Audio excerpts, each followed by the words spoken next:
Meeting will come to order. We are now holding our regularly scheduled meeting held Tuesday, May 5th, 2009, 9 o'clock. And at this time, I'd like to call on, I will give the invocation, and Commissioner O'Brien, if you would, please give the Pledge of Allegiance. Please rise. Our Heavenly Father, we thank you for the opportunity that we have to come together today and do the public's business. May we use your knowledge, your wisdom, and your guidance in our decision-making. In your name we pray. Amen. Amen. Please join me in the pledge. I pledge allegiance to the flag of the United States of America and to the republic for which it stands, one nation, under God, indivisible, with liberty and justice for all.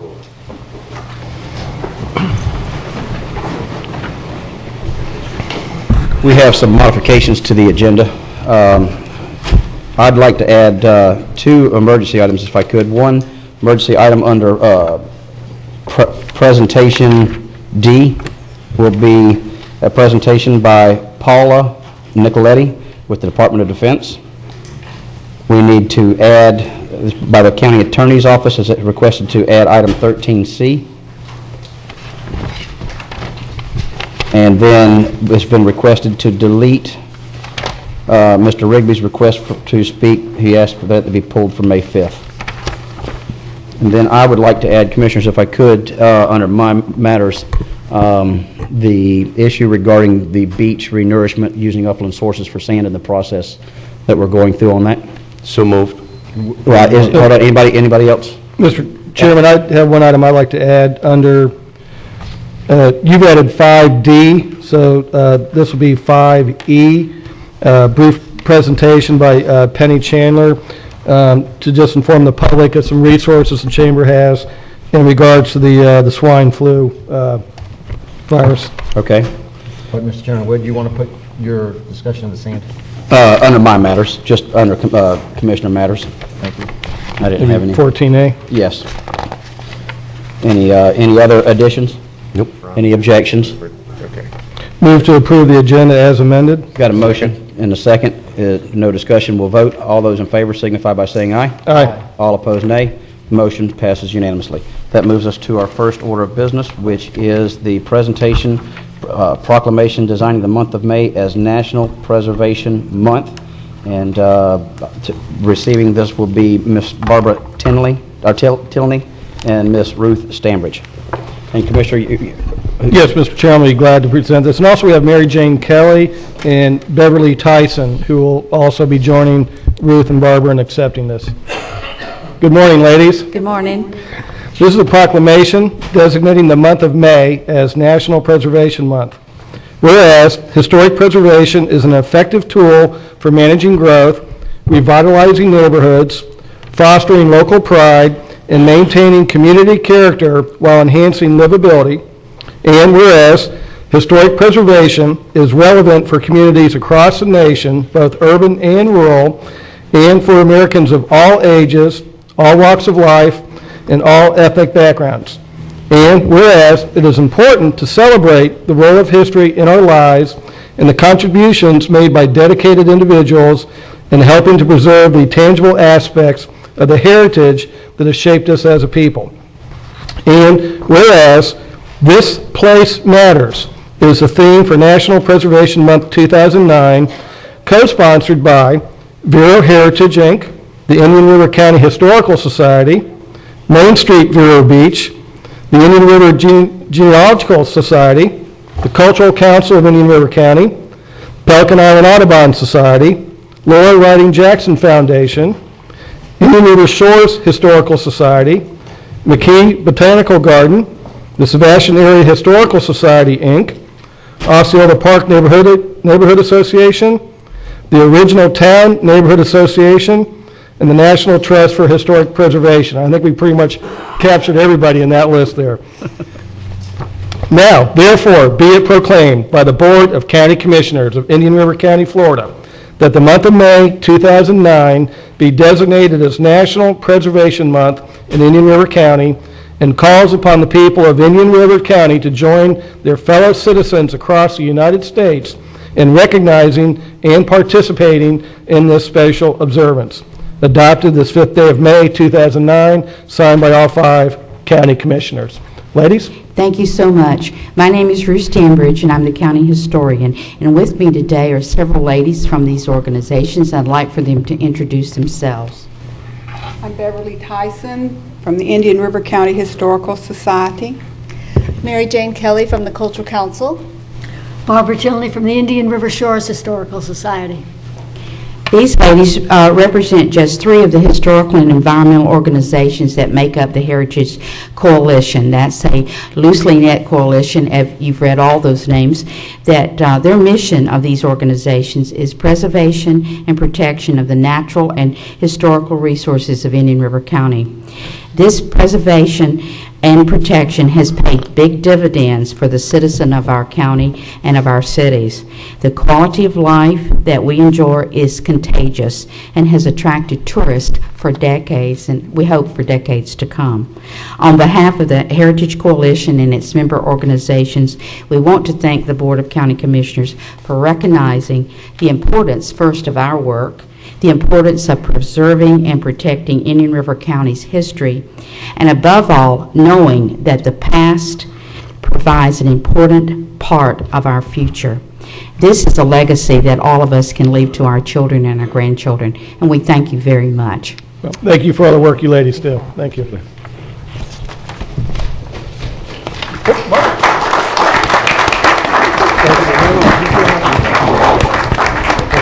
You got to go through the whole gauntlet, sorry. Thank you again. Thank you. Thank you. Our next item is presentation B, which is the presentation of the proclamation in support of the efforts to help find a cure for control of cystic fibrosis with the participation of the Cystic Fibrosis Foundation's Great Strides Walk. To receive this proclamation, we have the honor of having the Honorable Mr. Mayor Richard Gilmore. Mr. Gilmore, if you would, please come forward. This is a proclamation in support of the efforts to help find a cure or control for cystic fibrosis with participation in the Cystic Fibrosis Foundation's Great Strides Walk. Whereas cystic fibrosis is one of the most common life-threatening genetic diseases in the United States and one for which there is no known cure. And whereas the average life expectancy of an individual with cystic fibrosis is 37 years. And whereas approximately 30,000 people in the United States have cystic fibrosis, more than half of them children. And whereas 1,134 Floridians have cystic fibrosis. And whereas more than 10 million Americans are unknowingly symptomless carriers of the cystic fibrosis gene. And whereas prompt aggressive treatment of the symptoms of cystic fibrosis can extend the lives of people who have the disease.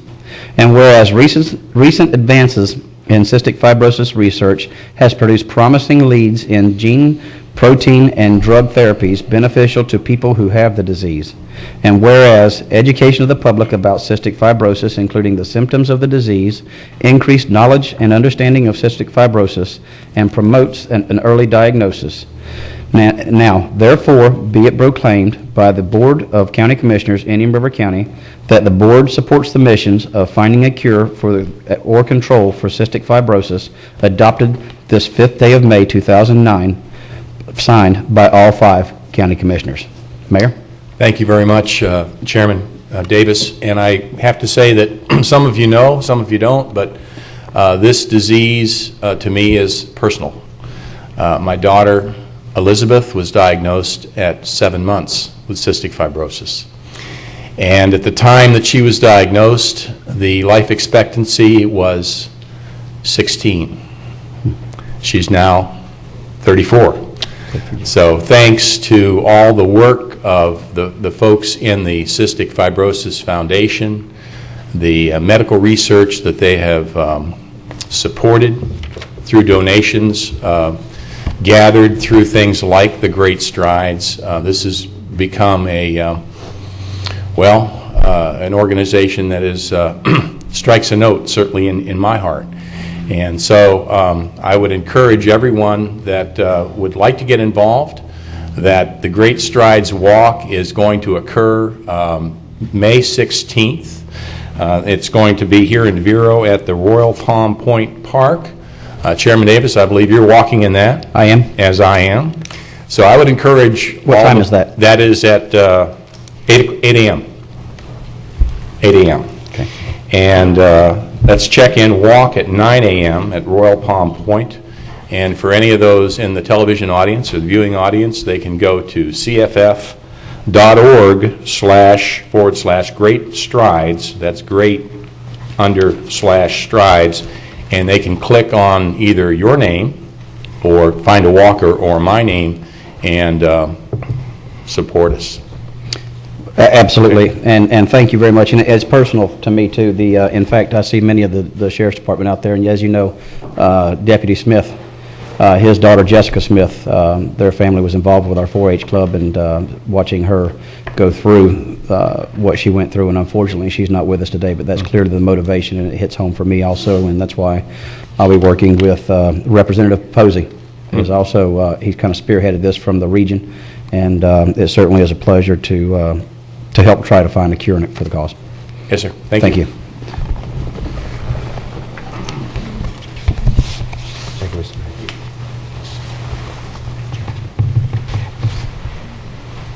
Good to see you.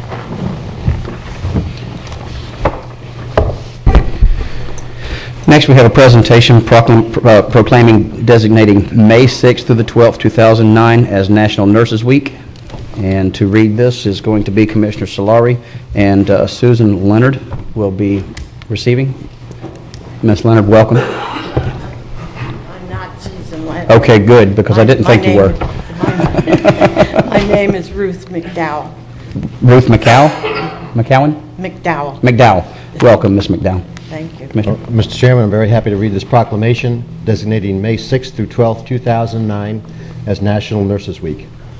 Whereas the nearly 2.9 million registered nurses in the United States comprise our largest healthcare profession, and whereas the depth and breadth of the registered nursing profession meets the different and emerging healthcare needs of the American population in a wide range of settings, and whereas the American Nurses Association, as the voice for the registered nurses in this country, is working to chart a new course for a healthy nation that relies on increasing delivery of primary and preventive care, and whereas a renewed emphasis on primary and preventive health care will require the better utilization of all our nation's registered nursing resources, and whereas professional nursing has been demonstrated to be an indispensable component in the safety and quality of care of hospitalized patients, and whereas the demand for registered nursing services will be greater than ever because of the aging of the American population, the continuing expansion of life-sustaining technology, and the explosive growth of some home health services,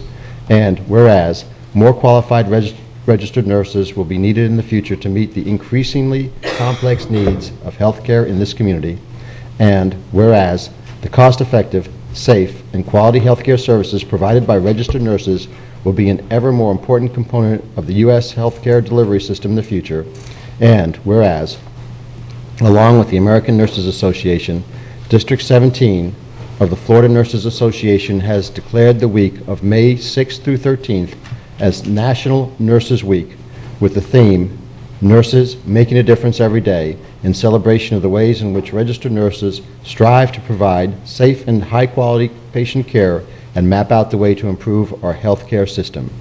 Now, therefore, be it proclaimed by the Board of County Commissioners of Indian River County, Florida, that the week of May 6th through 12th, 2009 be designated as National Nurses Week in Indian River County, and the Board calls upon the residents of this community to show their appreciation for the nation's registered nurses, not just during this time, but at every opportunity throughout the year. Adopted this 5th day of May 2009 and signed by all 5 members of the Indian River County Board of County Commissioners. Ma'am, do you have any words? Thank you very much. Thank you. Come on up.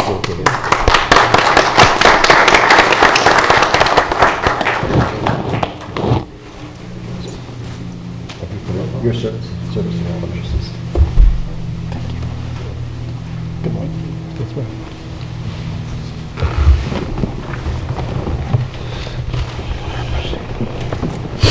Next, we have item D, presentations D, which is Paula Nicoletti, and she's going to come forward with a presentation. Ms. Nicoletti is with the Department of Defense and would just like to make a brief presentation. Welcome. Thank you very much. Thank you. Mr. Chairman and County Commissioners, as well as employees of the county and guests. It is my pleasure to be with you today. And before I begin, I would just like to acknowledge a gentleman in the audience that you all should know about. There is a man here who served as the chaplain of the United States Navy as well as Annapolis. Reverend Bob Bedingfield, we want to thank you for joining us today and being with us to celebrate this presentation. The most difficult internal conflict a soldier has when they receive active duty orders is what he and she are going to do about their job and their family. It's huge. And because of that and what happened during Vietnam, the United States government began a group called the Employer Support of the Guard and Reserve, which serves under the Department of Defense. The nation's reserve components now comprise over 48% of our active duty forces. 48%. They work along with and are included in all of our activities abroad as well as in the United States. They are a fully integrated total force. In this environment, civilian employees play a critical role in the defense of the nation by complying with existing employment laws regarding the rights of workers who serve in this reserve component. It is my honor today to introduce to you, and maybe reintroduce to you, an aviator we share. First Lieutenant John Patton, would you come forward, please? First Lieutenant Patton is also a pilot on the C-130s, and he flies your helicopter here. So he is twice the citizen. The Department of Defense has awards that can be given only if they are applied for by a soldier. And Lieutenant Patton has taken the time to honor a very prestigious gentleman here in your community who has done extraordinary things to take care of our soldiers. And I would ask Sheriff Fleur to please come forward. I don't know if we were able to keep this a secret from you, but I'd like to read something that Lieutenant Patton has written. Sheriff Fleur has always taken the time for all of his reserve and citizen soldiers who work in the department. During our deployments, we never worry about what's going on back at home. He allows us to provide a good product for our military. I am very proud to be an employee of the Sheriff and the Indian River County Sheriff's Office who care about their military employees. I'd like John to have a moment. Sheriff, just on behalf of the Guard and Reserve soldiers that work underneath you, we appreciate your support of you and your administration, and not only us, but our families as well. So thank you very much. Thank you for what you do.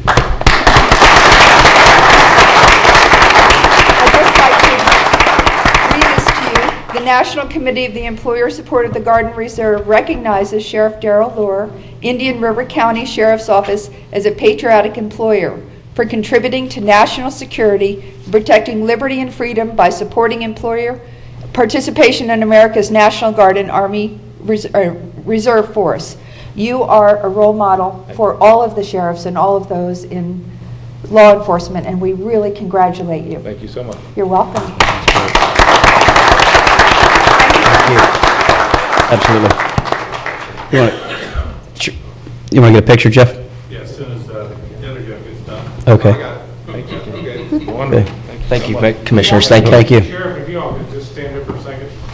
Let the picture go.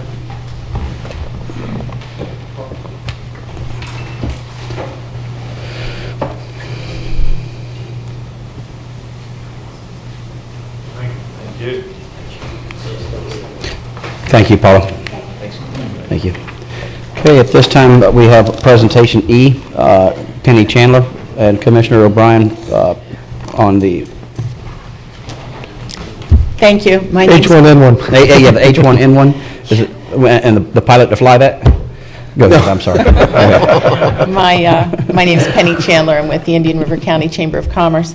I was talking to Commissioner O'Brien earlier, well, it was yesterday, I guess, and I mentioned to him that we had a document. He invited me to say a few words about that today. We have a disaster emergency procedures manual that's available to any business that asks for it. I was telling the commissioner, we sent out word about the full document when we sent out the pandemic flu checklist for businesses last week. And it's always surprising how many people will respond and request the full document. It's available at no cost to any business that would like to have it. We urge businesses to have a plan for emergency. It isn't just about the flu. It isn't just about hurricanes. We have many businesses, just like the Chamber, that are located along the railroad tracks. We know we have had tornadoes in Indian River County. We've had other circumstances where businesses need to be prepared. So thanks for the opportunity to be on the air and talk about this. So if anybody would like to have a copy, it's prepared for businesses. You know, if you need a personal plan, it isn't something that you'd want, but for your business, it's a good plan, has a lot of checklists, a lot of things to be aware of, so that you can be better prepared in the event of an emergency that might strike your business. So people can call our office, 772-567-3491. Thanks. Penny, is that available also, but perhaps can they just download it from the website? I think we also have it on the website, yes. And somehow for emergency services, I mean, to be able to either have the link for that from, I don't know if we necessarily want to put it on our front page of our website, unless you're under a state of emergency or something like that. We have the information on the flu already on right on our main website. About the... Yeah, we can attach it or include it, either one. I'll get with Penny. All right, great. Commissioner? In fact, I think staff will, so she... Yeah, that's good. Okay. Just want to make everybody aware that we have that resource. Okay, with super. The news going on. All right, thanks. Okay, if I'm not mistaken, that does conclude our presentations. So we'll move on to the approval of the minutes. Mr. Chairman, if nobody objects, I'd like to move to approve the minutes of the March 10th, March 17th, and March 24th meetings. That's no objection. Motion by Commissioner O'Brien, second by Commissioner Solari. No discussion. We'll vote. All those in favor say aye. Aye. All opposed, nay. Motion passes unanimously. You have the informational agenda there in front of you, and now it moves us to consent agenda, Commissioners. Anything you'd like to have pulled from the consent agenda? Seeing none, I'll entertain a motion to approve. Move to approve the consent agenda. Got a motion from Commissioner O'Brien and a second from Commissioner Flesher. No discussion, we'll vote. All those in favor say aye. Aye. Aye. All opposed, nay. Motion passes unanimously. Public hearings, we have the request for authorization to submit fiscal year 2008 and 2009 grant application for 49 USC Channel 53, Section 5307, American Recovery and Reinvestment Act, also known as ARA, Mass Transit Capital Grant. Well said, Commissioner. Phil Madsen, Indian River County MPO Staff Director. And what I'm requesting today is to open a legislative public hearing for the purpose of formally applying for Section 5307 ARA, otherwise known as stimulus grant funds. The purpose of these funds will be to use to construct an administrative building and secured parking facility adjacent to the county's complex up on 43rd Avenue. We get an allocation in the state of Florida that gets shared by all cities under 200,000. We have to compete for these funds from the statewide stimulus pool for our purposes. We did so successfully and received $2.110 million for the construction of this facility. So it's basically a net windfall to the county from this stimulus program. We did as well as pretty much every other city in our bracket, including Gainesville and some other cities with proactive transit systems. And I think that just indicates that these days transit has gone from a social service support system to a fully integrated piece of the whole transportation puzzle. We have close to 700,000 riders on the fixed route system already. And if you take those riders out on some of our major arterials, it's a measurable percentage of all trips that are made. This facility will be an administrative complex. As part of the application process, they asked us to estimate how many jobs this will create. The state gives you a figure. They estimate that every $1 million spent on infrastructure for transportation creates 28 full-time jobs for the duration of construction. So this should end up with about 50 jobs to the county. Let's see what else it's involved in here. Doesn't require a match. It's got some funds in it for design, administration, as well as contingency. The net cost of construction of the facility, we're looking at $1.6 million. Pretty much all that's left at this point is authorization from the board to open the hearing and then to formally submit and apply for these grants. We expect construction to begin sometime later this year. We've already completed a few preliminary steps, such as securing the site, as you know, and completing required environmental studies pertaining to that site. They all checked out perfect. So with that, I'll go ahead and open up the item and seek your recommendation. Commissioners, do we have any questions before we go into the public hearing? No, Mr. Chairman, just a great job, Phil. And absolutely, and as much as I want to compliment you, I want to compliment Bob for keeping him there. Phil does an incredible job with our MPO. I've had the opportunity to see him in action with other communities, MPO, the Metropolitan Planning Organization from St. Lucie and Martin County and Hams Down. We got the best. Good job, Phil. Okay, any further discussion? At this time, we'll open the public hearing. Does anybody from the public wish to discuss or have any questions about the authorization to submit the grant application for the American Recovery and Reinvestment Act? Seeing none, we'll close the public hearing and let the record show that ample opportunity to address this issue has been provided to all. Move staff recommendation. Got a motion to Second. apply for the grant from Commissioner Solari and a second from Commissioner Flesher. And no further discussion. We'll vote. All those in favor say aye. Aye. Aye. All opposed, nay. The motion passes unanimously. Congratulations, gentlemen. Thank you very much. Thank you. Public discussion item B1 has been pulled, and that moves us to the notice to schedule public hearings for May 19th, 2009.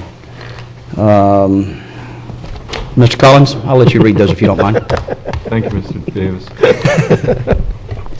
There are scheduled public hearings for May 19th. The first one is consideration of proposed amendments to regulations for changeable copy and electronic message signs within special corridors. This would amend Land Development Regulation Chapter 911, and it's a legislative matter. The second hearing will have consideration of a proposed amendment providing for temporary suspension to compliance with regulations not directly related to public safety. Land Development Regulations Chapter 902, also legislative. The third hearing will involve an ordinance amendment to provide charging a registration fee for sex offenders and predators, career felons, and convicted felons. Another legislative matter. And that concludes the scheduled hearings for May 19th. Thank you very much. 12J. Now that moves us all the way to 12J1, Utilities, General Services, Grand Harbor Spoonbill Marsh, amended site agreement for utility easement. Any questions, Commissioners? Mr. Chairman, I'll move the staff recommendation on the... Thank you. I got a motion to approve from Commissioner O'Brien and a second from Commissioner Flesher. We'll proceed to vote. All those in favor say aye. Aye. All opposed, nay. Motion passes unanimously. Now we have the County Attorney's Matters, referendum on economic development ad valorem tax exemption known as tax abatement, memorandum dated April 27th, 2009. And I believe we'll turn this over to Ms. Marion Fell. Ms. Fell, welcome. Good morning, Commissioners. Marion Fell for the County Attorney's Office. In March, you had asked our office to work on the referendum process for an economic development tax exemption, also known as tax abatement incentive. If this referendum is approved by the voters, the board will have the ability by ordinance to exempt up to 100% of the assessed value of improvements to property, to real property, for new businesses. And in the case of an existing business, it would be the value of added improvements. This tax exemption is not on the land, and of course it's subject to all of the provisions of Florida law. The item before you provides background information, a proposed timeline, and a brief overview of the process. There are a series of decisions for the board to make. Some of these decisions are interrelated, such as when to hold the election and the cost of the election. As to the cost, you have two memoranda from the Supervisor of Elections, one dated March and the other dated May 1. Both the Supervisor of Elections and Jason Brown are here to address cost issues. With that, I thought I would stop my presentation take any questions and allow for board discussion, and then get back to the decision points in the memo. Commissioners, any questions? I do not have any, Mr. Chairman. Okay. Mr. Brown, or, I see we have the Honorable Kay Clem in the back.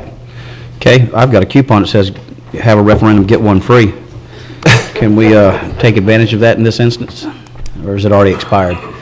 That was probably last November, wasn't it? That's the way it works when I go to Publix. I'll tell you, my hands are tired from whittling. I know I gave you a price off the cuff of when asked what it would cost to do a general election of $250,000, and that's what the presidential election cost us.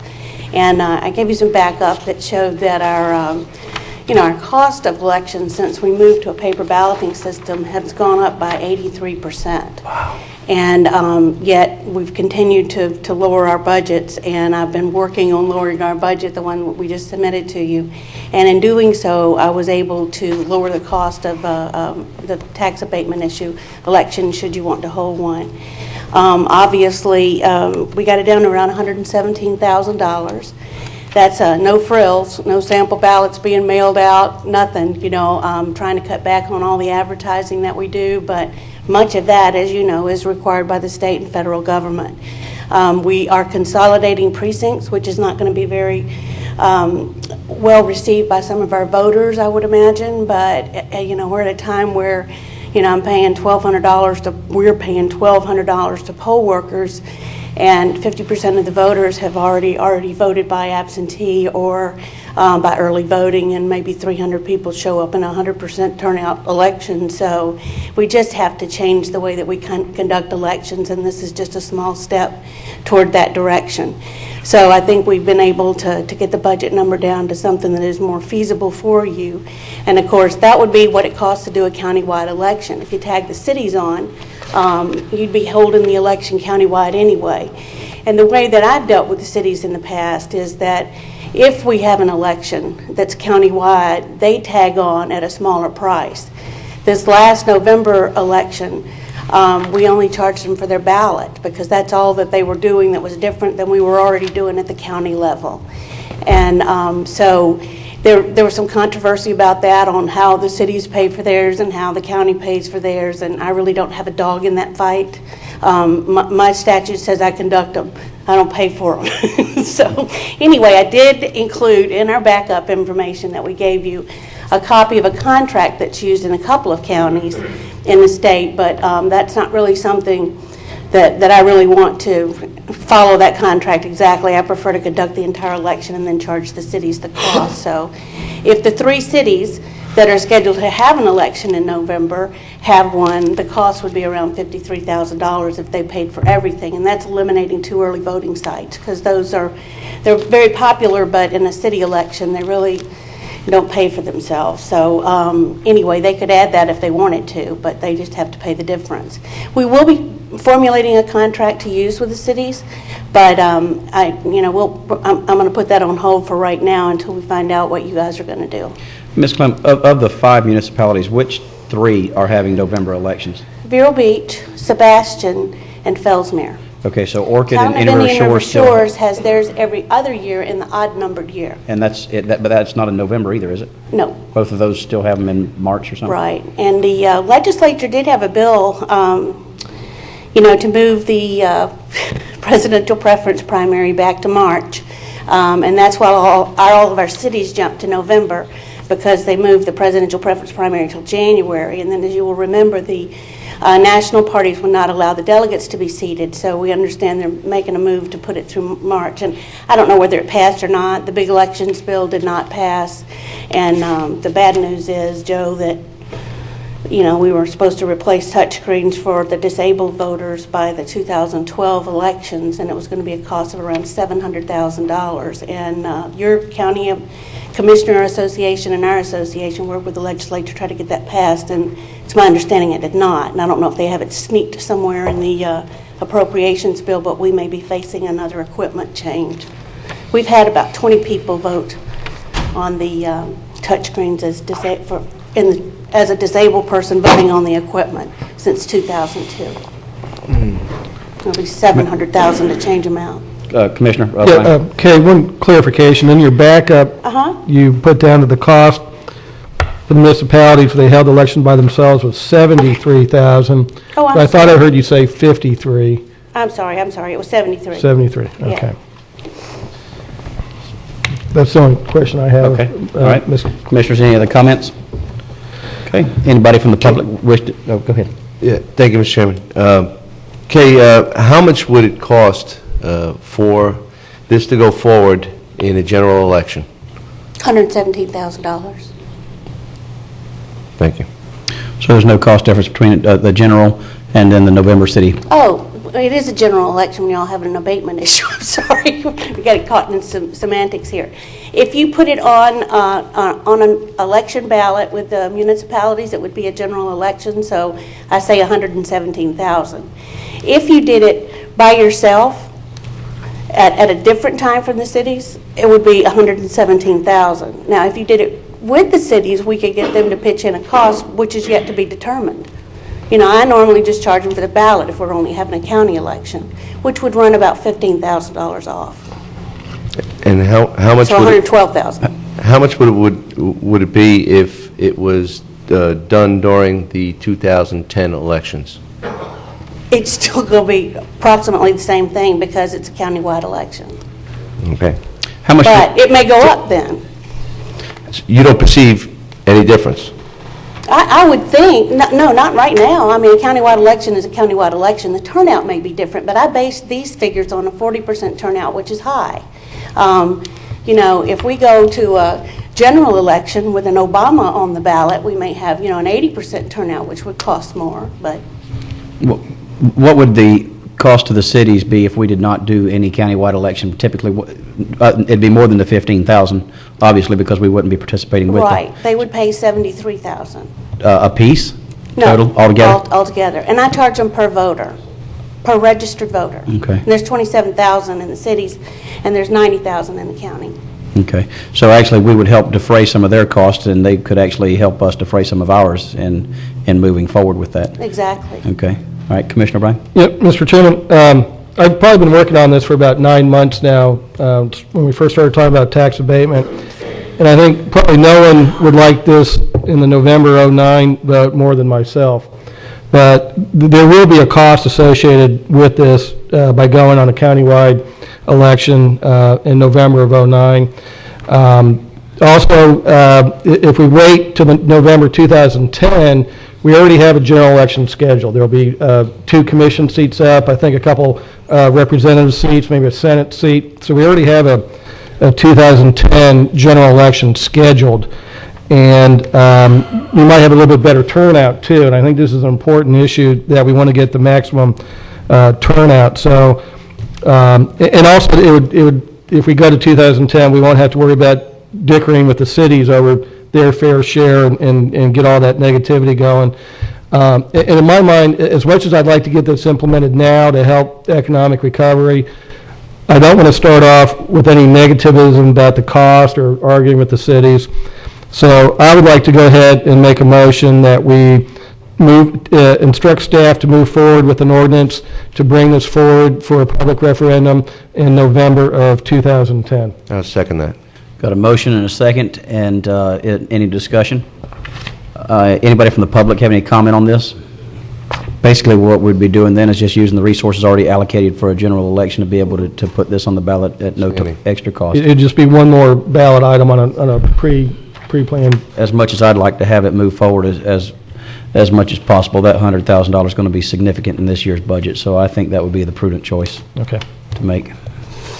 Okay? Thank you. Thank you. Thank you, Kay. Do you want to Oh, yeah, proceed to vote? if there's no further questions, yes, we got a motion from Commissioner O'Brien and a second from Commissioner Flesher to move forward in 2010. All those in favor signify by saying aye. Aye. All opposed, nay. The motion passes unanimously. Mr. Chairman, Marion had a couple other questions. I think several of these are now mute because we're going to the 2010. And sir. probably, once you bring this back, we have a lot more time now to worry about how to educate and market it, so we'll just work on that, and then we'll bring something forward. Yes, That- Commissioner, that is exactly what I was going to suggest. We'll have more time to work on this, and we'll bring back a separate item for discussion on the caption and any allowed public information and education program. Okay, great. Thank you. Okay, all right, great, thank you. Okay, next we have a County Attorney Matters B, Mr. Collins, or Mr. DeBrawl? Mr. DeBrawl, I believe. Okay. Thank you. Bill DeBrawl on behalf of the County Attorney's Office. For your consideration today, we have a stipulation with 10 landowners encompassing 18 parcels of property all along 66th Avenue. All of the landowners are represented by the same law firm, Tileston, Simon, and Holloway. Commissioners, when you file an action in eminent domain, when the condemning authority files that lawsuit, along with it they file what's called an order of take. Order of take is an application to the court. It's heard by motion before the judge, where the condemning authority would have to show two things. First of all, they would have to show a reasonable engineering necessity for taking the property. And secondly, they'd have to show that the appraised value that they've established for the property was done in good faith. If the court agrees that the appraisal was done in good faith and that there is a reasonable engineering necessity for the property, the order of take is granted. The county would then have 20 days to deposit the funds into the registry of the court. It would then be dispersed by the registry of the court to the mortgage holder or to the owners or lien holders, what have you. Excuse me. The property owners that we're talking about today, that would be William Bethel, Charlene Brown, Ruth and William Stanbridge, Harris Groves, John and Deborah Morato, Irma Lee Lewis, Matthew and Hilda Harbert, Stephen and Shelley Ryan, Paula and Rennie Thompson Jr., and Lawrence and Phyllis Brown, along with the Abazis family, are all the property owners. They have agreed to stipulate to the order of take. That would mean that we would not have to go to court. They agree that the appraised value is reasonable, that we have a reasonable need for the property. We would save on outside counsel fees for us. We would save on their attorney's fees. We would save on expert witness fees and costs. In exchange for the stipulation, they're looking for an extended period of staying on the property, an extended period of stay. This would be a guarantee of 1 year with automatic 6-month renewals, so long as the county is not willing or is not ready to proceed with the road program. If I may, I've got a presentation where I can show you the different properties here. If you take a look at your screens, to begin with, here we've got State Road 60 on the left part of your screen. 66th Avenue is running left to right, with north being on your right-hand side. The property here that you can see, this parcel right there, is Vero Retail Associates. We're negotiating with that firm right now. We have an appraisal in. They're considering it. They're doing some engineering work. They're concerned about the overhang hitting the Bank of Canada there. We're staying away from that. So it looks like we'll be able to acquire that parcel in the very near future. Next, we have Vista Plantation. We've already got the necessary right-of-way from Vista Plantation. We've got the drainage easements from Vista Plantation as well. Then we start to get across 26th Street, we run into Trillium. And if we take a look at Trillium, if I can find my mouse, there it is. If we take a look at the Trillium property, we can see that we've already acquired all that right-of-way. This was done during the platting process, so now we're clear from Trillium up to 33rd. Then we see Mr. Peterson's property there. You can see that the county has already acquired this right-of-way also, and you can see the pond site on the right-hand side of the screen. So we've already come to 33rd Street. On the next screen that you'll be seeing, and on the, oops, we'll see the first parcel of property involved in the stipulation. That would be the Harbert property. It's this parcel here. The county would be acquiring this right-of-way, and that would bring us to 77th. No. I'm sorry, to 37th. 37th. Thank you, Mr. Davis.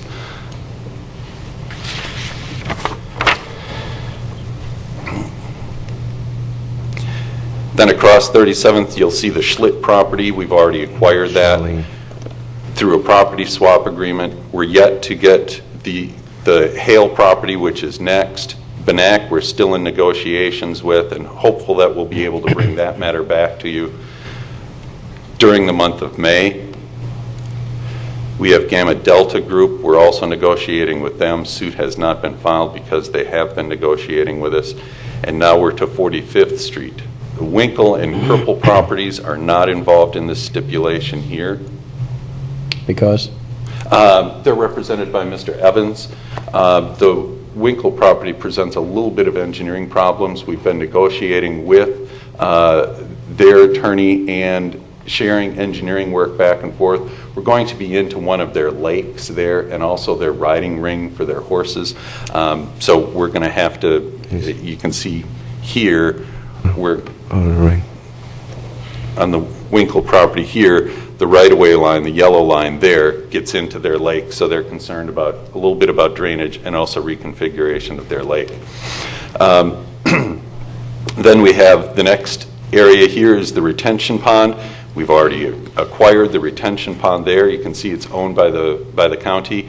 Joanne Dowling, we've acquired the necessary right-of-way. So from this point forward, with the stipulation, we will be, with the stipulating parties, we will be clear and get all of the right-of-way to 53rd Street. Dowling we've already got. Dawsey we already have. So we have we're underneath the 275, the little blue house there. Right, what'd you say that was? Dawsey, yes, we've acquired Dawsey. This one here? Yes. That's the Dawsey parcel. We've acquired that one, yes, sir. Okay. The first one that we start with here on this stretch is Phyllis Brown. We'll acquire that. We've already acquired Van Antwerp. Then we come to the Stanbridge parcels. They have 2 parcels of property that we'll be acquiring.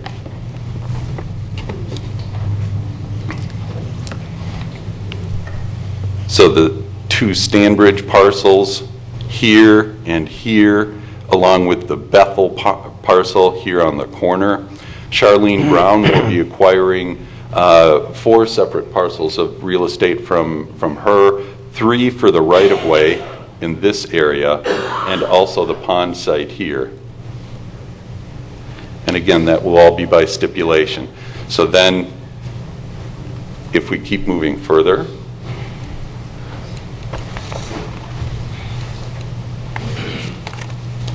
if I can turn my pen off.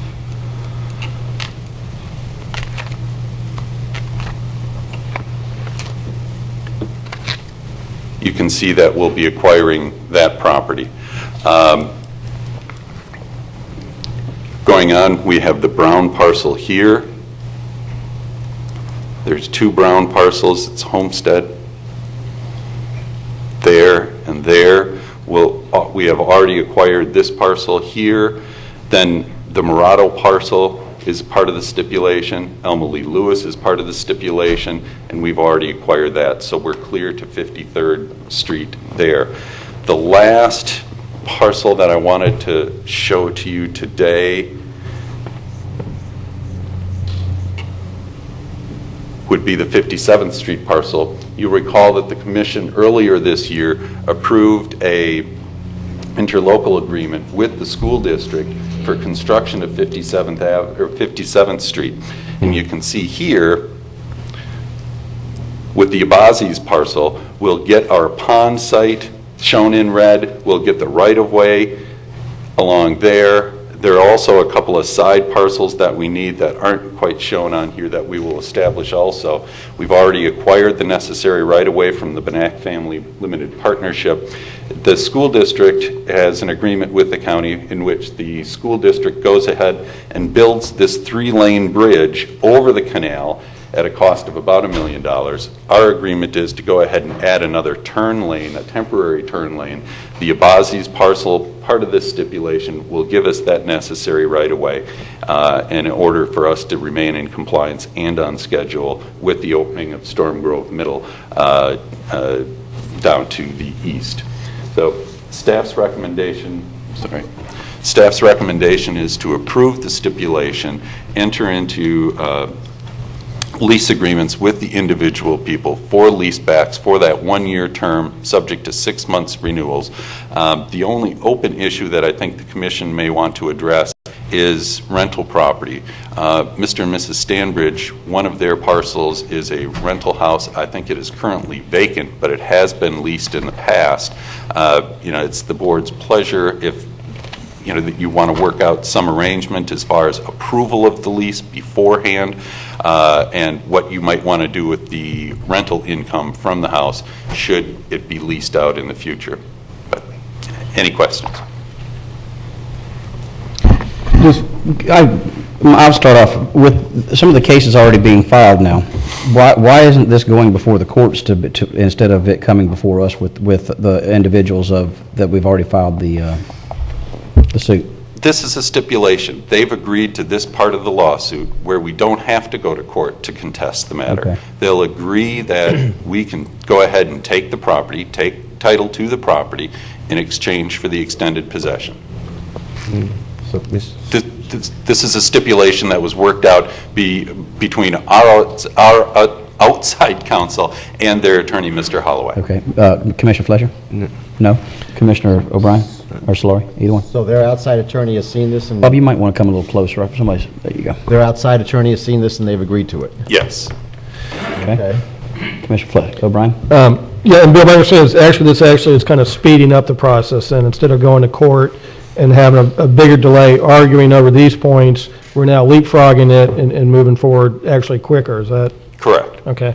And then the amounts that will be deposited, when we do go to court in eminent domain, those figures may still change depending on what the judge decides once we go into the eminent domain theater or not. No, it will not change. What will happen is we'll go ahead and file the lawsuit. Along with the lawsuit, we will file the stipulation concerning the extended possession. Once the judge approves that stipulation, we will have 20 days to deposit the amount listed on page 176 in your backup. That's the amount that we have to put into the registry of the court. Now, later, if we come to an agreement through mediation or negotiations that there would have to be additional funds provided, then we would go ahead and deposit Okay, additional well, that was my money. point. These are not the agreed upon final No, sir. terms, right? No, sir. Okay. This is not final. This is temporary. Okay. Any other? So what is the effect of this if this is just temporary? As far as, I shouldn't say temporary, it's not the final amount. We will not be purchasing the parcels of property for the amounts listed under the amount to be deposited on page 176. I guess it just shows that we have to be in good faith, therefore we put up the cash to go along with the agreement and the prices that we put in there? Yes, sir. The deposit represents the appraised value of the land. Upon the deposit, we're entitled to title to the property for the road area. The exact compensation due may be different from the appraised value depending on a mediated agreement or a jury trial before 12 jurors. Okay. In the past, we've talked about leases and generally talked about roughly 2 years for leases, and then actually talked to staff about setting up a policy for leases. This then stipulates that we're going to give up to 6 years or up to 5 years of leases. And there's no value for that lease here, so there's no really ability for us to tell what the value of that lease is, but they would then have an expectation to get that value. The agreement, the stipulation speaks to a 1 year of possession, which would be extended in 6-month increments until such time as we notify the landowners that the project is going to be put out to bid in the next 120 days, at which time... I understand that, but we talked about 66th Avenue before, and it seemed like it would take some years before we actually were building there, so... Well, 66th Avenue is a very long road, but I think what Mr. Cabral was showing you today is most all of the right-of-way between State Road 60 and 57th is either in hand or there can are a be. few pieces remaining. Okay, may I ask Mr. Davis then when he thinks a reasonable expectation of starting this would be? That would be Jim Davis, I'm hoping. Yes. Thank you. Unless you want to...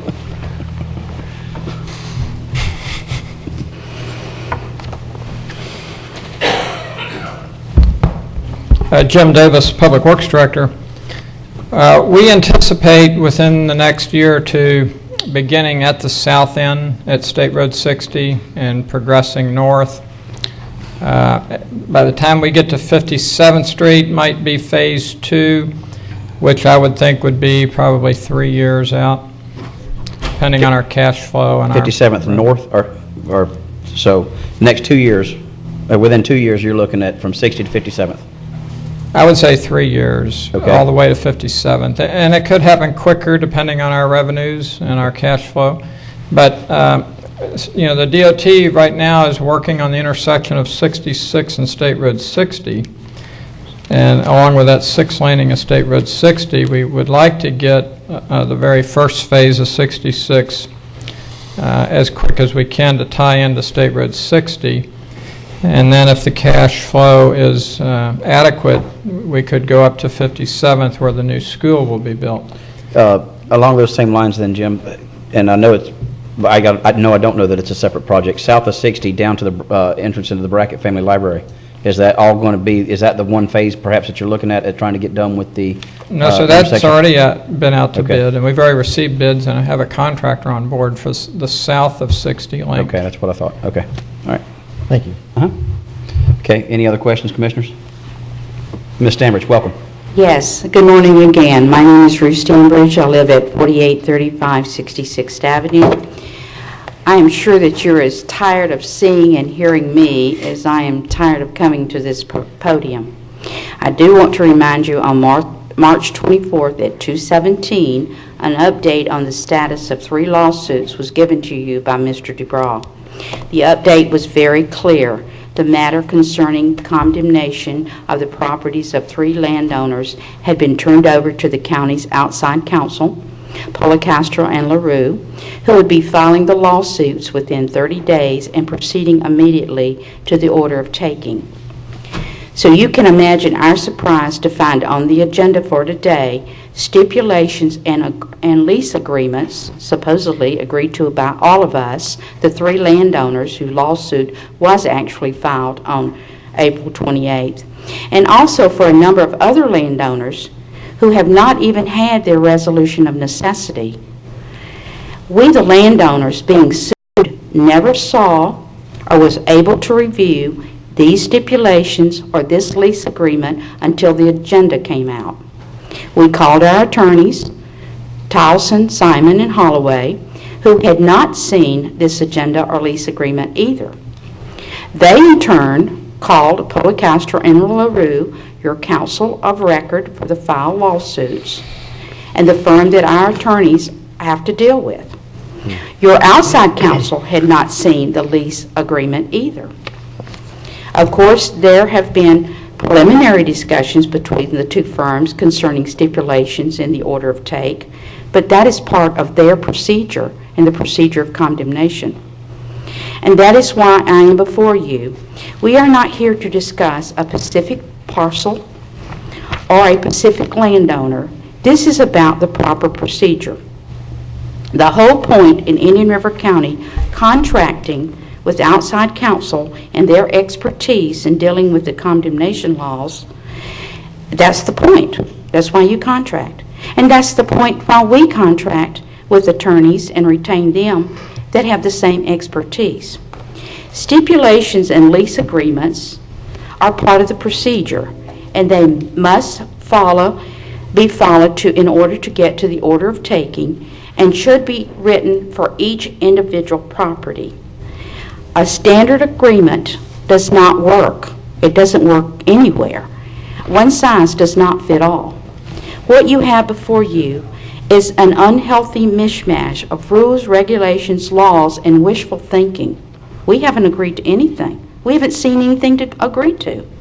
We would recommend, highly recommend, that the issues before you that pertain strictly to the 3 lawsuits that have been filed be turned over again immediately to your outside counsel. Then he can deal with our outside counsel, and at some point in time, something may be agreed to. And I would also highly recommend that a shade meeting be held by you. When I was a commissioner, we had many shade meetings, and they were usually concerning labor relations.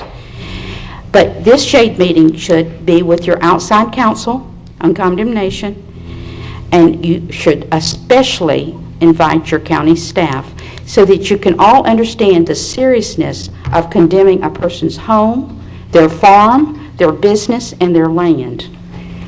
If you have any questions, I'll be happy to try to answer it. But I want to thank you, Commissioners, for your patience and your understanding. This has been a long haul. Thank you, Ms. Stambridge. Bill, how is it that we're getting conflicting stories from that our outside attorney is saying that their attorneys agreed to it, and how can their attorney agree to it if they haven't agreed to it? I have no idea, Commissioner. This has been going back and forth between the attorneys since late March. I have a letter in my file from Mr. Policastro to Mr. Simon confirming the details of the stipulation as I set it out. Along with that was attached the lease agreement. As late as yesterday, I received from our outside counsel, from Mr. Simon, a markup of the lease concerning some of the points he wanted to raise concerning Mrs. Stanbridge and also concerning termination of the lease. So as far as them not being on board with the stipulation, this is the first I've heard of it in the last 20 days that I've been working on this project. Mr. Chairman? Yes. I think it's important to note also that the commission is our client, and we can't settle without you knowing the terms of the stipulation, the terms of the extended possession, how long, the approach. So we have to come back to you and tell you what's being negotiated, how the case is progressing, and get your blessing on this approach to a settlement. The idea of a shade meeting and having the staff in, the law doesn't allow staff to come to shade meetings. It's only the administrator and the attorneys that are allowed in those meetings. So I don't see the benefit to that. Okay. Yes, ma'am. Well, I just wanted to point out, we haven't any of us discussed this. I mean, perhaps it's premature what you're bringing to us. But, I'm telling you what is told from our attorneys and from Mr. Policastro to our attorneys. And this is the route that we were supposed to go. And we have followed that route. And then to pick up the agenda and find something on there we hadn't even seen, talked about, discussed. And I'm sure all of you as business people know that lease agreements are tailored to the specific lease. We have two properties. Each of our properties are totally different.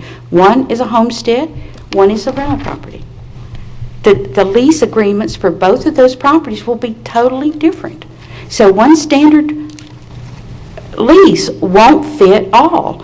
And as far as the stipulations, those are the ones that's the way I understand it, is what goes before your judge at the hearing of the order of take. And that's several months away.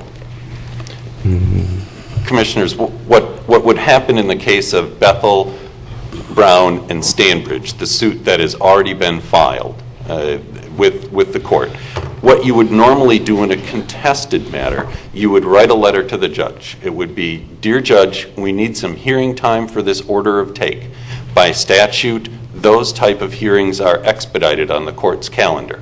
The court would go ahead and enter in the lawsuit, it would go ahead and put the date and the time and the location for the order of take hearing.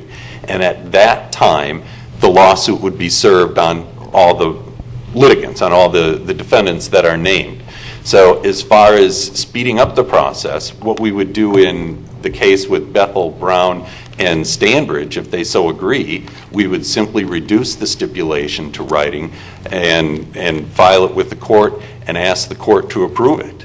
And the court would either enter the order or not enter the order. I would see no reason why they wouldn't enter the order, since all parties are represented by counsel.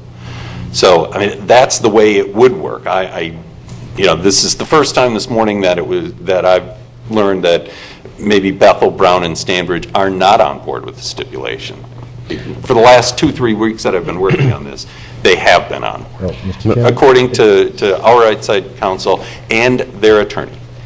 At this point, it seems like we're at an impasse.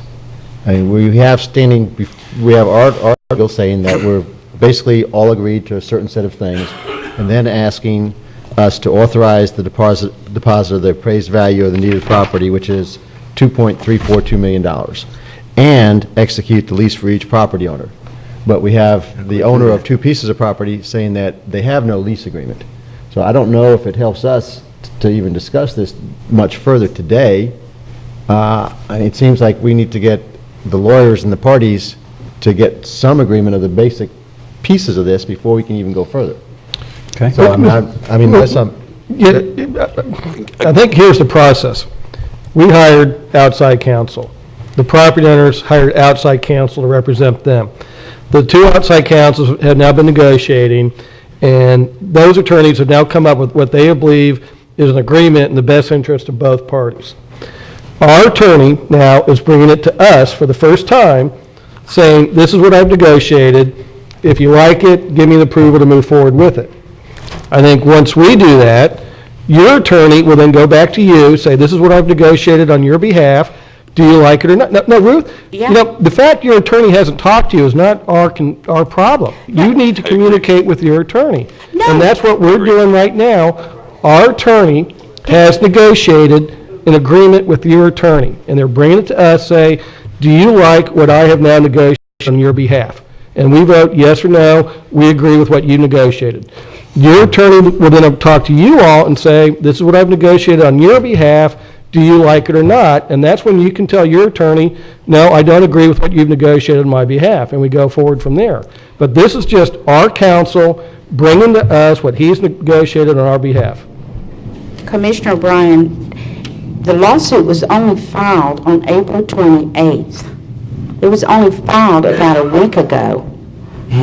We have not even been served the papers yet.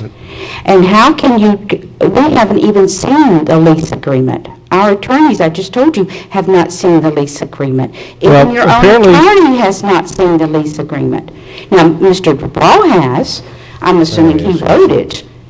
But he wrote it without it being signed off by anybody. Well, now, Mr. DeBraw said he has a letter from your attorney, a copy of the lease that is marked up, meaning that your attorney has looked at it, made comments, scribbles, so your attorney has seen the lease, Ruth. Okay? I mean, and we're trying to move this forward for you. I mean, he said he got yesterday afternoon. Ruth, what is, Commissioner Brown, I follow your logic. What is the problem with us approving this that's in front of us today? Because we have not seen it. We have not talked with our attorney about it. We're not looking for your approval. We're looking for the board's approval. If you disagree with it, then your attorney will make some kind of a counter proposal, and we'll bring that back. So are you suggesting, Mr. Collins, that we contest this taking? No. You can contest or you can stipulate. That's entirely up to you. But this is a stipulated negotiation that we're bringing to the board, and if it's acceptable to them to avoid the expenses of the litigation of the order of take hearing, they'll approve it and we'll move forward. If then you tell your attorney that it's not acceptable to you, then they can make a counter proposal, maybe change the terms of the stipulation, still stipulate. If you're totally unhappy with it, you may direct them to contest the take. But we have to move it forward on behalf of our client, and we're not looking for your approval of the stipulation from our client. You go to your attorney and tell him you're not happy with it, and then we'll see where we can go from there. I just want it understood that we have not agreed to any of this. I know the Stanbridge family has. Right. The Bethel family and the Browns are here. They could say what they, but I want you to know that we have not stipulated to anything. Right. We are not selling our properties. You're going to have to take it from us. And we will deal with our attorneys, and you can deal with your outside attorneys. I'm not sure that's how it's supposed to work in a good, agreeable situation, but if that's the way you choose to go, then we will choose to do what we have to do. Okay, so, and this is not anything other than a starting point for us to move forward with them. Well, truthfully, Commissioner Davis, I thought this was a little bit more than a starting point. I thought this was a done deal between the 10 landowners that I listed. So if there are now 3 less, I would still like to go forward with the other remaining landowners that evidently have agreed to the terms of the stipulation. Okay. Go ahead. Mr. Chairman, and do you have that agreement in writing or a correspondence in any way that would suggest that we have those other 7 landowners that are encouraging this action? Yes, sir. I have a letter from a copy of a letter from Mr. Policastro to Mr. Simon confirming the stipulation that I've just laid out, that I just laid out. And it was pertaining to the 10 landowners that I listed. And now we're referring to all of the 10 landowners, are all those suits filed? No, not all of the suits filed. Suits have been filed against Bethel, Brown, and Stanbridge, 3. You're saying suits, is that suits or suit? Is that One suit. One suit? One lawsuit. They'll all be heard separately? Yes. Any application today that is agreed upon will be added to each of their situations separately? Yes. If I think I understand your question, meaning are they going to be treated as a group? No, they will be treated individually. Okay. Okay. Thank you. I would like a public records request for a copy of that letter, Mr. DeBraw. That's my business, Historic Resources, and I definitely would want to have that on my records. Okay. Thank you. Thank you. All right. Mr. Bethel? My name is Bill Bethel. I live on 66th Avenue. Let me ask just a point of law here, Mr. Collins. Would you define a stipulation, please, sir? A stipulation is a number of points that the parties agree to in an attempt to resolve a contention between them. Right. A stipulation is between 2 councils that represent people in a lawsuit. And those councils will not file it with a court without the authority of the people that they represent. That's right. So what would happen is that the 2 councils, the 2 outside councils get together, they have an agreement, it's called a stipulation, they sign off on the agreement, and that is put aside because it is used, stipulations are used to streamline the court process or that particular case's process.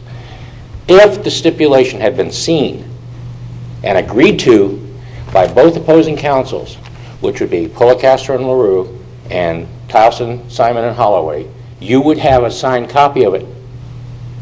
You don't have a signed copy. What's happening here in front of your eyes is that with someone saying that we're going to have all these stipulations and then you're going to agree to them before you go to an order of taking, what you're doing is you're running people into the open arms of domain attorneys. You are narrowing your focus to be able to negotiate with the landowner. When you walk in with a set of demands, because that's what this is, he doesn't have a signed copy from his attorney, from your attorneys. He doesn't have a signed copy from our attorneys stating that they agree to this stipulation. So what he's walking in here, what you're doing is walking into someone's property and saying, this is our demand for this, that, and the other thing. You either accept it or it's all over with, but the shouting. Another thing that I'd like to bring up, people are talking about the value of leases.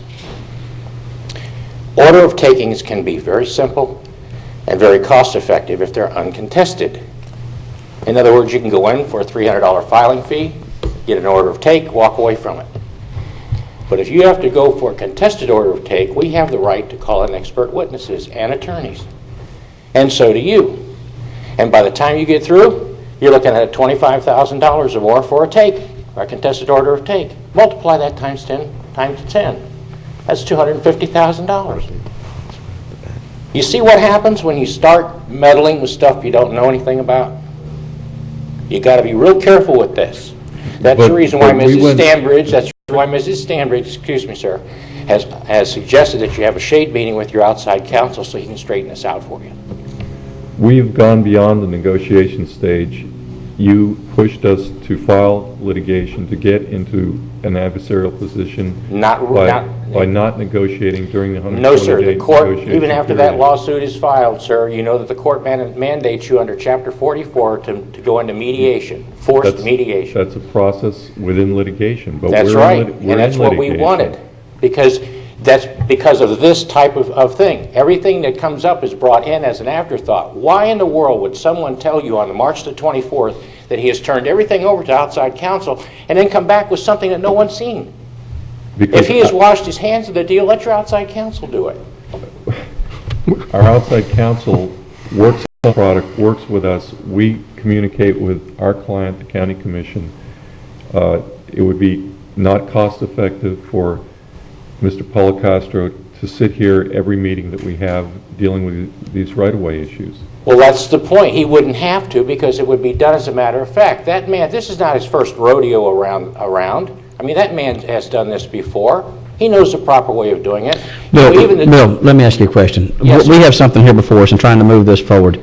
I think I understand where staff is, but I just want to find out what harm does this do to you? Okay, the biggest hurt that you're going to have on this is the lease portion of this.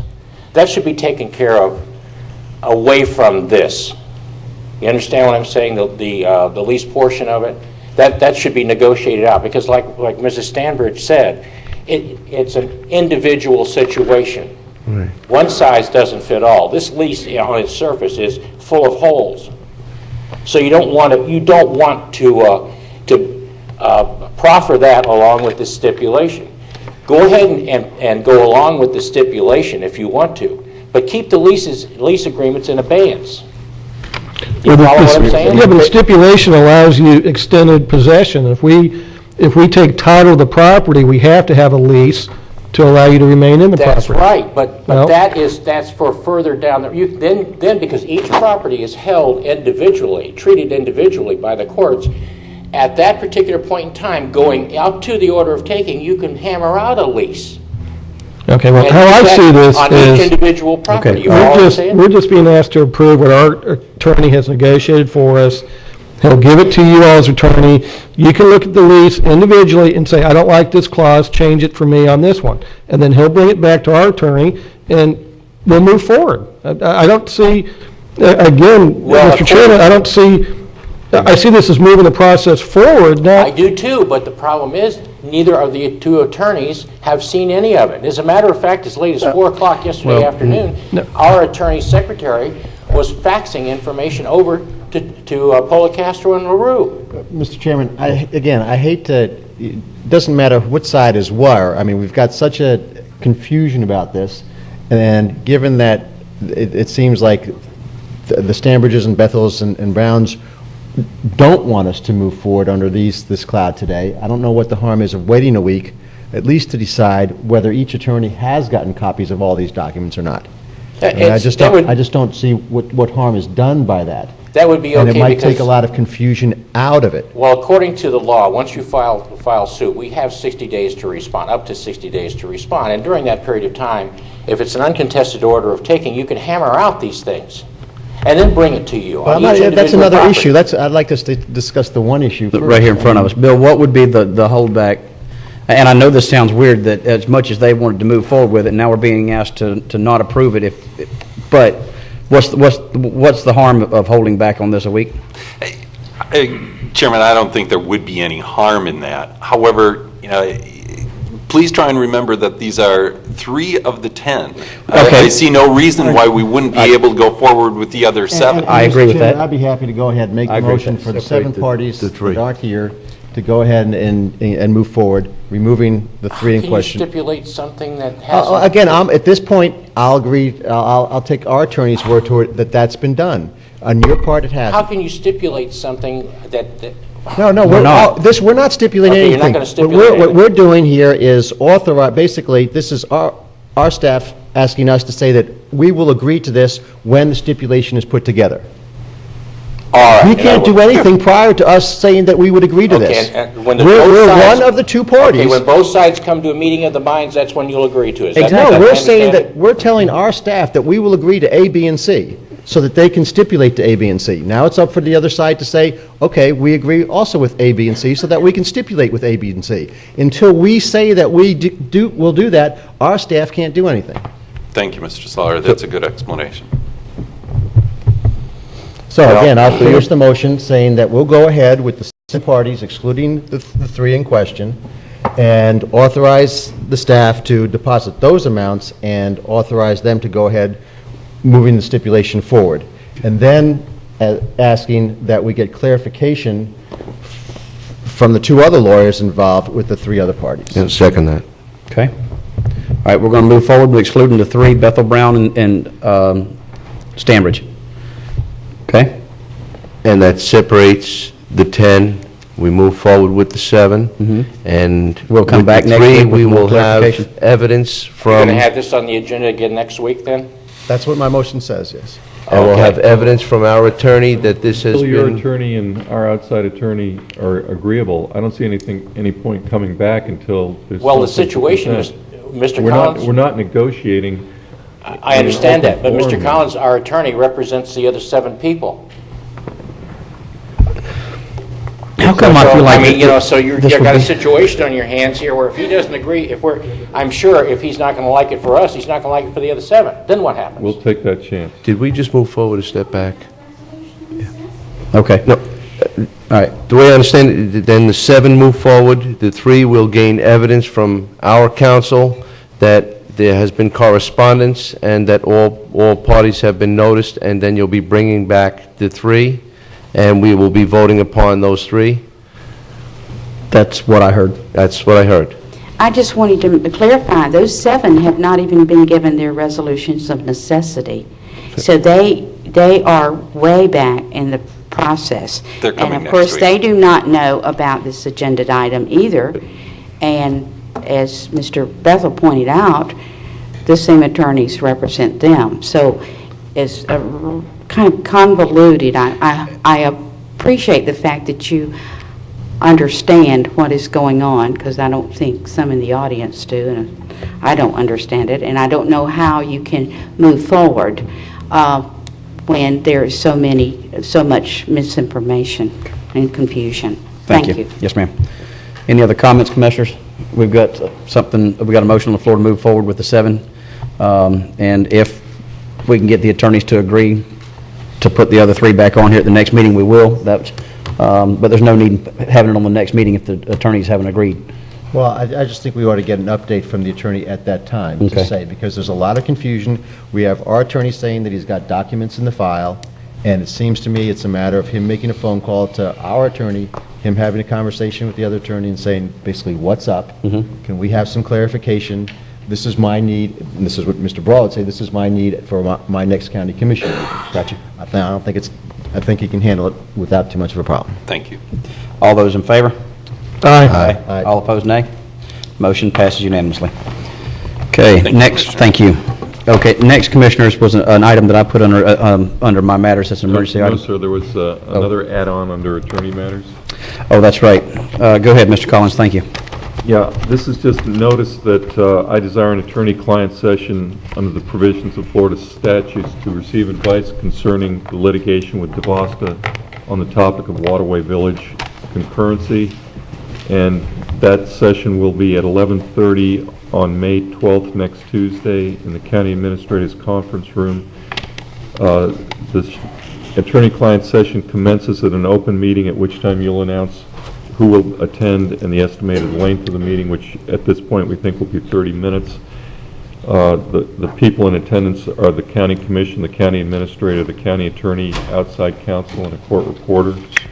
And at the conclusion of that session, we'll come back into the public meeting, reopen it, and announce the termination of the attorney-client session. Well, Chairman Davis, I can see that the attorney has no confidence in you running a fast meeting if you're scheduling for 11:30. It should be at 10:30, right? Yes, So sir. I'm, since we have more information on the eminent domain coming back and all that kind of stuff, I would concur it'd probably be 11:30, and we'll probably even go after that, but, Do you need a vote or a motion on this, Will?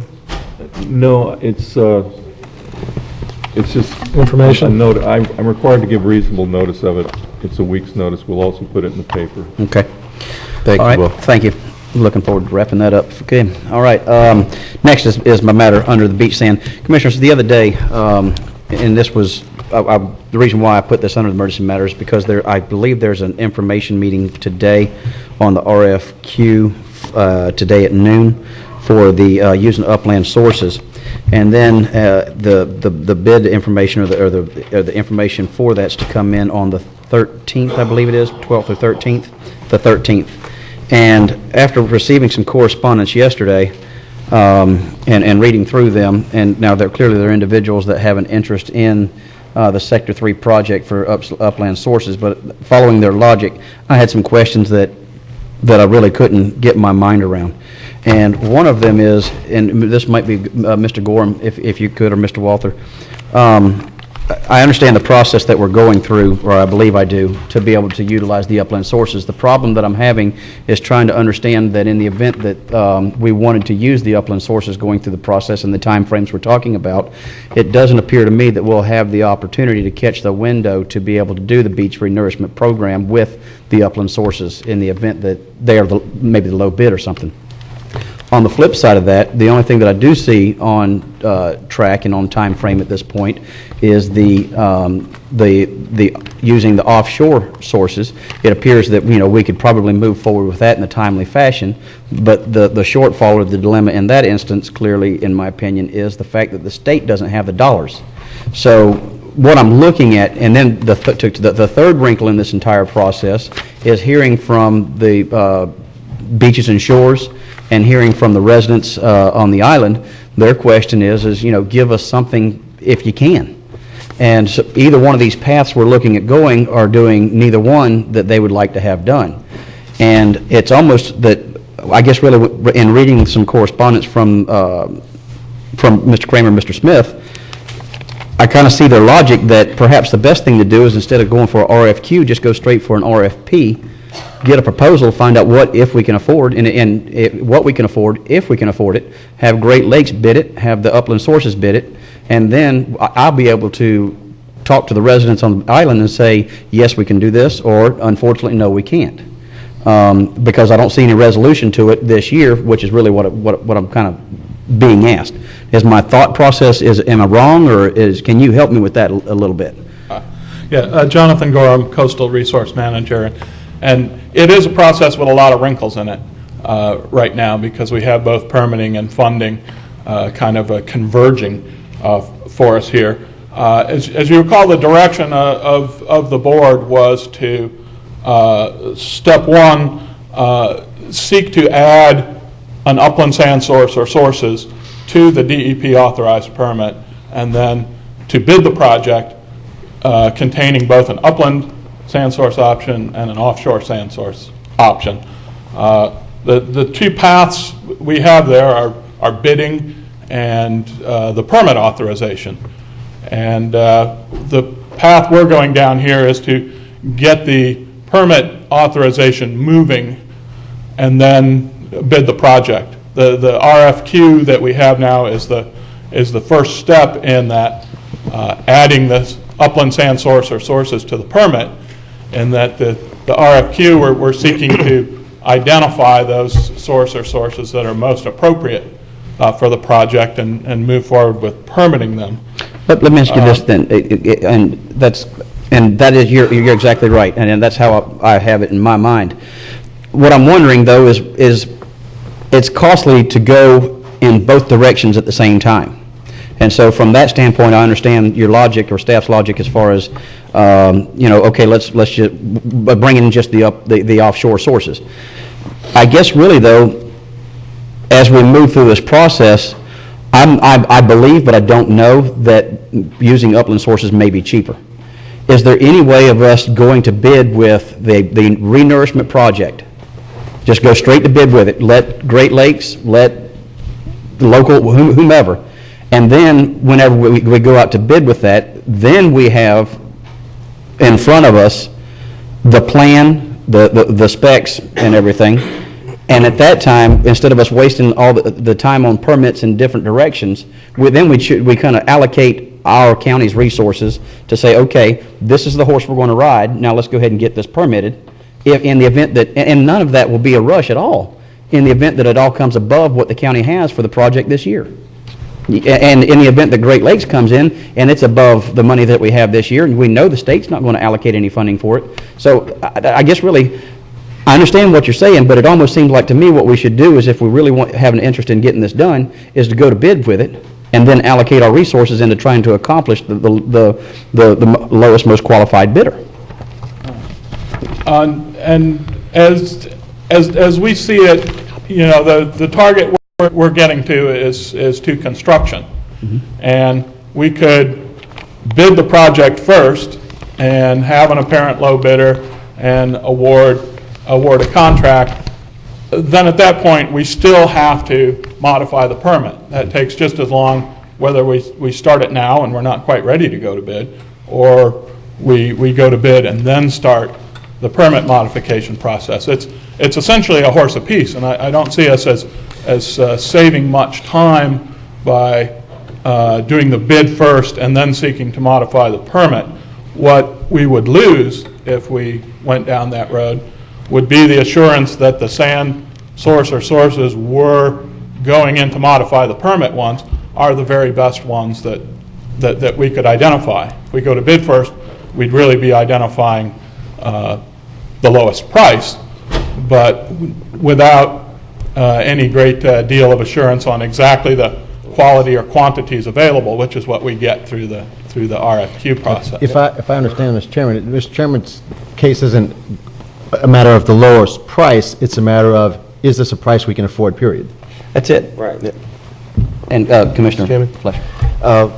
Thank you. And Dr. Gorham, you start off with saying that we had a lot of wrinkles, and I foresee this as trying to press it out and get the wrinkles out of the way, because the wrinkles represent jobs. The wrinkles represent getting the project done. And if there's any way to make this permanent press, I think a solution would be to allow for the review, start the RFP process, so that we know if we have qualified individuals to be able to move forward. I think this greatly shortens the window of opportunity to whether we can do it or not, whether we have the proper funds. But in addition, who's available, what sources are available. We've already spending like $37,000 to find out the size of the grains of sand and the composition. That will come back in the near future. That's coming back when? That will come back. What goes evaluation of the sand. When are you going to have that information back? We would have that by the end of May. The end of May. And the problem with that is from what I understand, that's about a $50,000 process per source. And so, in looking at getting that evaluation, it's kind of like if we put it out to bid and it's not any cheaper than Great Lakes, I don't want to waste any more time with this. If we put it out to bid and it is cheaper than offshore sources, then I don't want to put any more time or resources into designing the offshore system. And right now, what we're asking everybody to do is to go in multiple tracks right now, whenever I think that we need to kind of figure out which one, if at all, we're going to be able to afford to be able to move forward. And so that's my concern, Commissioners, that I see right now. And then ultimately, it's the emails that I'm getting from people wondering when we're going to do what. And I can't give them a good question because I don't know if we have the money for the offshore. I don't know whether we have the sources for the adequate sources for the onshore, and if we can afford it. We have yet to get any prices on it. And it's kind of like I can write them back and say I bite my bottom lip and say I feel your pain, but it's not getting any resolve. Commissioners? There's probably some pros and cons to going out to bid now, how I see it.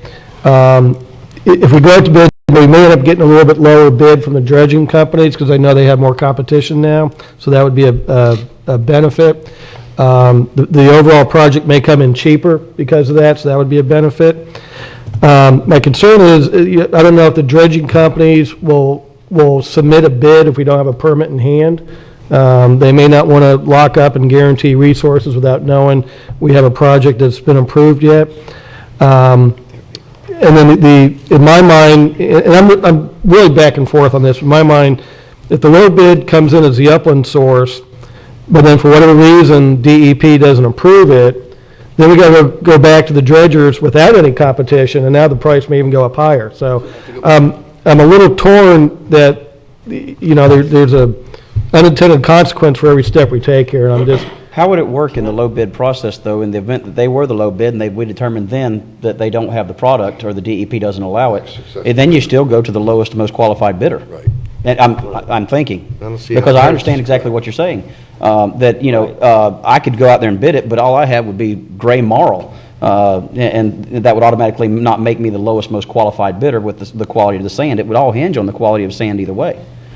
I guess a legal question then would be, if they're not the low bid and we take another bid, then it gets rejected, are they bound to honor their bid, or can they say, well, no, we want to rebid now? I mean, because there's a length of time your bid is good for. It's 30 days, 60 days, and it may be 4 months before we get rejected. I don't know. That would be a good legal question. That secondary bid would no longer be valid. Mr. Collins? I think you're correct. Typically, the bids are good for about 60 days. They're not going to hold the same price for an extended period of time. If it takes longer than whatever period of time that they will hold their bid for, say it's 60 days, 90 days, 120 days, if it takes longer than that to get approval of the sand quality for the low bidder, then they wouldn't have to honor it, and you'd probably be back in a situation of bidding it again. And Mr. Gorham, I heard you say that at the end of May we would get those results back from. So is it a 60-day process to determine the sand, whether or not we have the quality? We're looking at the end of May to come back to you all with the top choice to go in and modify the permit with, and then get your authorization to go forward with DEP and get that included in the permit.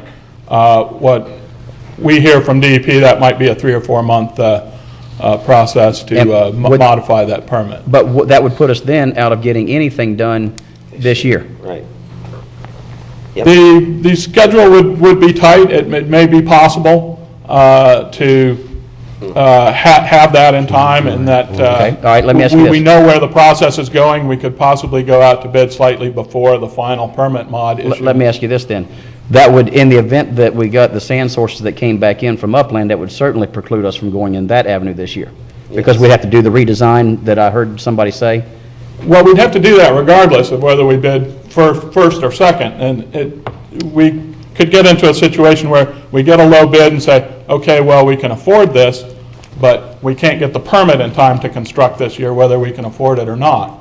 What we're trying to do here is move it as quickly as we can to identify that best source, get it in the state permitting process, bid the project that has both options, that the permit is either in place or imminent, so that all the bidders have comfort in what the actual scope of work and conditions are going to be.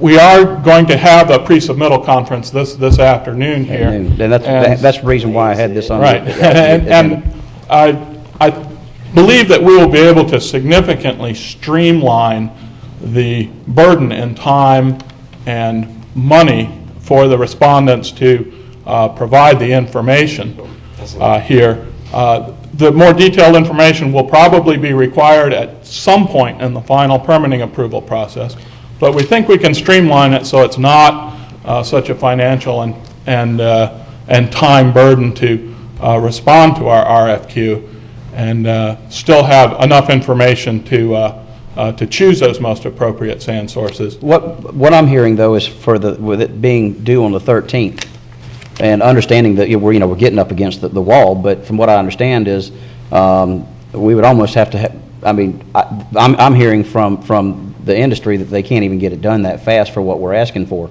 So either we change what we're asking for, and, I don't see how, hence, the reason for bringing all this forward is I have no way of giving anybody any information because of the process that we have in front of us. And quite frankly, there's two moving variables. One is the price about whether we can afford it, and the other one is the quality about whether it's even there. And I don't see us answering the quality about whether it's even there in the time frame for us to be able to get something done this year. And the only thing that really I feel like we can nail down that's relatively simple, inexpensive, and really doesn't cost any additional engineering fees is for us to go to bid with it and see if we can afford to do the project. And that's where my logic is leading me down the path right now. Right. We're going through this whole evaluation process to see if upland sources are a viable source. And by the time we get that information back, we may not need the upland source. We may not have the funding for the upland source. We may not have the funding for the offshore source. And we're also taking into consideration turtle season. That's the timing, yeah. So between the timing and the funding, all the upland sources are left in the balance and shut out of the window for at least an additional year. Which is contrary to the... Why did we go forward with this whole process of evaluation if it's only going to shut them out?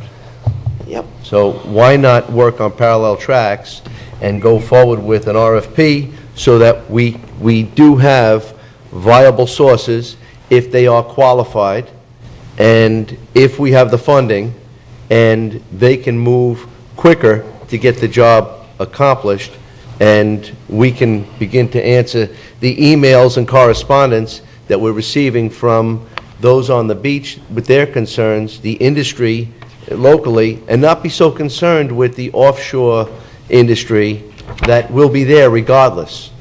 This is about our environment, our community, and our jobs. And I think that we have to have a local thought process far above and beyond what any other scenario might bring forward. Commissioner Solar, you got anything you'd like to add to this? No, sir. Okay. Commissioner O'Brien? Yeah, a couple things. One is the original intent of this exercise was not specific to Sector 3. And Chuck, you and I talked about this. One of the things you asked for is currently upland sources have no opportunity to bid, and by qualifying the sand source may not work for Sector 3 and allow you to bid on other projects down the road. So the one thing to kind of keep in mind, this was not originally designed for Sector 3 only. It's a very good opportunity, no doubt, but I think the exercise is still important for future projects as well. And kind of what it boils down to from the upland guys is I see two main points. Is one, the cost for them to submit their sand samples under the RFQ is fairly expensive given the tight economic conditions right now, without knowing if they would be the low bid or not and get the work. And then apparently, just from an operational point of view, to stockpile 500,000 plus or minus cubic yards, they would need to start digging now to start stockpiling that, and wouldn't be able to generate that much sand if we don't give a notice until October or something like that. So that's two of the big issues I see there. I guess my third point is I think this is a fairly major decision if we decide to switch course here, and I think might be appropriate that Commissioner Wheeler be able to comment on it as well. And what I might propose is, can we push back the deadline for the RFQ until after Commissioner Wheeler? He may be back on the 12th, but I think he's planning definitely the 19th. If we just push back that deadline for the RFQ a couple of weeks and allow Commissioner Wheeler to come in and weigh in, and that way the full board can help make this decision, I think that might be appropriate. And in fact, I would like to perhaps get and I kind of felt like this is in a roundabout question what the Beaches and Shores Committee was asking, and I think it'd be appropriate to go back to them. Really, their question is just, somehow, anyhow, is really what I gathered. And Commissioner, you were sitting in there, and tell me if I'm erred in my thinking. And I just don't see the offshore sources being one that we can afford if it's any indication of what it was last time. And, you know, the mobilization, demobilization costs and all that kind of stuff associated with it. The only way I could see any kind of resolve, based on the recommendation from that committee, is really to, in my mind, to jump to the bid process. But Commissioner, it is a very important decision. I'm not trying to make a decision today. I'm just seeing problems coming down at the pace we're going, at the route we're going. Ultimately, not having either one of them get the opportunity to be accomplished, and therefore I'm not able to give some answers to individuals that are responding, please help. So I don't mind this. I don't mind going back or waiting a little bit, but we don't really have a lot of time to wait either way. And I appreciate your aggressive time frame on what we're doing here, but it just sounds like to me that the time frame is even so aggressive that the industry can't do it. And if the industry can't do it, then ultimately, I guess, I can respond back to those individuals and say, unfortunately, all we're going to use is offshore sources. The bid's probably going to be too high. Either way, it's going to be after the state doesn't have any funding for it. And I just think that we're missing an opportunity. Well, and exactly to Jonathan's credit, we had a meeting with staff and the Upland guys, and we actually asked staff to try to shorten the whole process so we could get an answer quicker. Mm-hmm. But given all this, I'd like to see a little bit more information, and again have the Commissioner Wheeler here, so we have all five here. So I'll just make a motion that we extend the deadline for the RFQ until after May 19th, when Commissioner Wheeler will be back at the board. Second that. Could we, I got a motion to second the table. could we make that as, if he gets back the 19th? I mean, give him 2 weeks to get back, but if he doesn't go ahead with it? Yeah, I'm fine with that. At least he'll have time to call in by the 19th. That also give me more time to look at this. Okay, so yeah, we will make a decision on this on the 19th, okay, whether Commissioner Wheeler is here in person or by teleconference. Thank you. Okay, thank you. Gentlemen, yes, name and address for the record, please. Chuck Kramer, 10761 US 1 Sebastian. I think we're kind of getting a little bit off the path here. There's existing samples of this material now. They exist. So in the case of a bidding process, the samples would be there to be submitted to Jonathan. Yeah. And the way I understand it, with a 15-day turn to examine those, he could start that process. In other words, I don't think that most of us upland producers, and I think you too, we have some material to give to them if you were part of the successful bidding process. Mm-hmm. And then you could go forth. Of course, the burden of having the quantity would be on the successful bidder.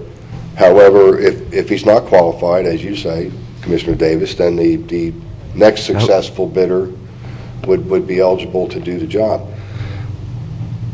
I think the time process, it's the delay it 2 weeks, I understand, and I appreciate that thought. The problem is that the clock continues to run. We're in a bad spot. It's almost like we actually got what we asked for, except that what we got is so complicated that we couldn't get the information to Jonathan by the end of May. Well, okay, let me... That's the core of the problem. Well, okay, and let me ask you this then. Trying to respect Commissioner O'Brien's, and I really do. This is a substantial paradigm shift, and I don't really think that it would be appropriate to make that decision right here today, because this is the first time all of the commissioners have had the opportunity to speak about it. You still have your meeting today, which is still something I think would have to happen regardless. Is that correct? Well, Steve Smith, and I'm rancher at Lake Sand Mine out on 82nd Avenue. Couple quick things. Number one, again, on the timeline issue, and just to be clear here, as the upland providers, if we were going to be able to produce this year, and that's why the reason we're requesting an RFP, straight to an RFP process, is because number one, we will then know whether or not going and spending the $50,000 to $80,000 to do all of this extensive geotech analysis, the extensive survey requirements that are required, et cetera, et cetera, et cetera. We're talking a lot of money that this RFQ entails, and they're only going to pick the top two. Well, we may not be the most popular guys with that selection committee right now. With that being said, okay, My material is already on Sector 3. It has already been approved by the DEP for Sector 3 this year. I spoke to Bob Brantley, who's in charge at the DEP of this, and he said there's virtually no chance that my material would be turned down for the Sector 3 job at the Tallahassee level. The same goes for the Fisher Mines, because their material is also on Sector 3 that they put on the beach this year, okay? So there's virtually zero chance, according straight from the DEP, that our material would be turned down. We can't get that in writing from him. I can tell you, we've talked to him, he doesn't say that. So I don't know why he tells you something different. We can't get that. We'll get it in writing to him, then Well, he that'll won't be put it in fine. writing because it has to be approved on a permit-by-permit basis. So he won't tell you that 100%, yes, you're approved, until they approve it with the specific permit. But as far as the beach, that's there.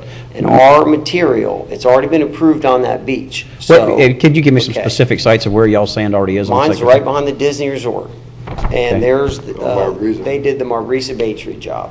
Okay. Then those were both done this year. Okay. I think 2 months ago. Steve So brings what up a that's- good point with that, and Joe, I know you're kind of coming about that the other way, but you have to read, and I know you have a copy of the letter I received from Bob Brantley, where he doesn't exclude our upland source at all. As a matter of fact, he's aware the upland sources exist, and his comment, and I think that this weighs a lot on this project, is the fact that the majority of the Sector 3 job is a dune restoration. The very same argument we had the first day we came in here. When you say a very large, how much of this Sector 3 is considered dune restoration as a percentage of the Well, the Sector 3 project is a beach restoration project that's authorized under what's called a joint coastal permit. It's a very different creature from a dune restoration project that's authorized under a coastal construction control line permit.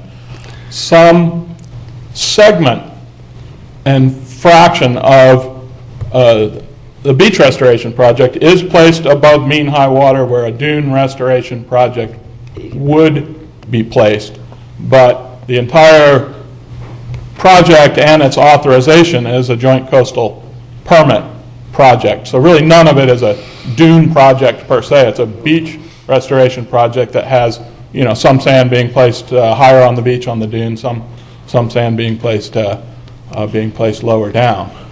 The sand source or sources that are authorized for the project have to be authorized through this joint coastal permit process. We can't do half of the project as a coastal construction control line permit and half as a... No, I understand that. I guess But please don't misread what I just said, because I think Jonathan's confusing that issue.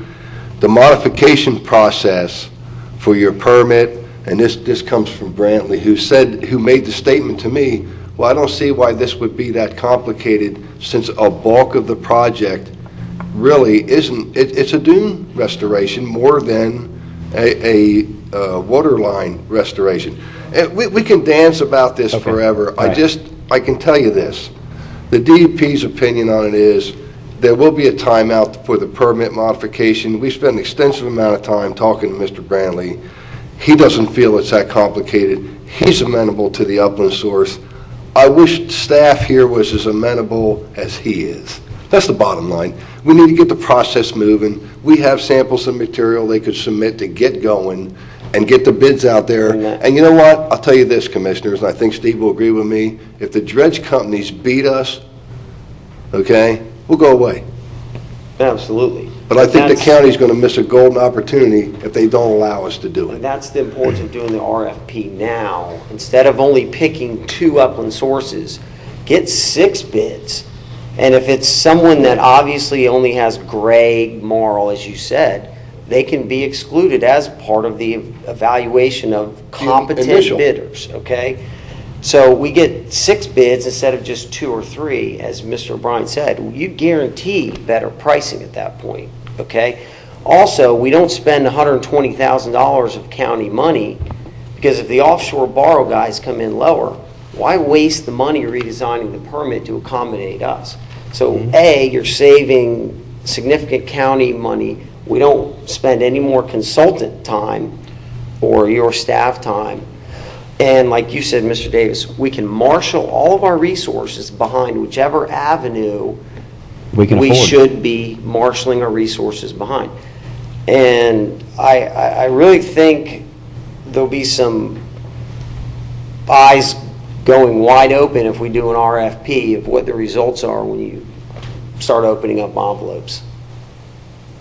But if we don't do it, if we wait until September, October to get the upland guys involved, by default, we are excluded because we can't put 500,000 yards up and have it dried and prepared for the beach placement in time because of turtle season.